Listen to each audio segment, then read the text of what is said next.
तुमच्याकडे बघताना अरुण गोळींची मुलगी असं एक बघितलं जातं. ही गोष्ट तुम्हाला किती अभिमानास्पद आहे आणि कधी कधी याचा त्रास होतोय का?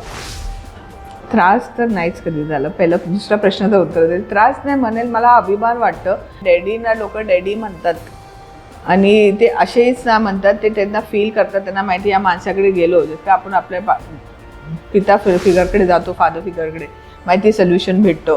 तसेच लोक म्हणून तर त्यांना डॅडी म्हणतात. त्यांना माहिती यांच्याकडे गेलं तर आमचे प्रॉब्लेम घेऊन आम्हाला सोल्युशन मिळणार, त्याकरिता ते भेटन. आम्ही लहानपणापासून ते पाहिलंय. आणि पप्पांनी तेवढ्याच मनापासून त्यांना वेळ देणे, म्हणजे आपल्या फॅमिलीला कधी कधी नाही दिलं तेवढं लोकसेवासाठी, तेवढ्या लोकांना वेळ दिलाय. कधी झोप नाही, जेवण नाही, सर्व साईडला ठेवून लोकांना ते वेळ दिलाय. त्यांनी मनापासून जी कामं केली, ती तळतळ त्यांच्या मनात मी जाणवते, फील केली आहे. आणि ज्या पप्पाही आत होते ती तळमळ एवढी पप्पांची होती की ते मम्मीनी पण पुढे चालू ठेवली, लोकांसाठी केली आणि दिदींनी केली.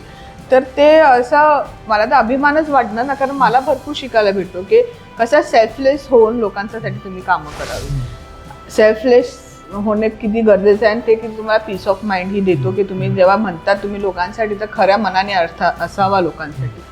त्याचा मला खूप अभिमान वाटतो ॲक्च्युली.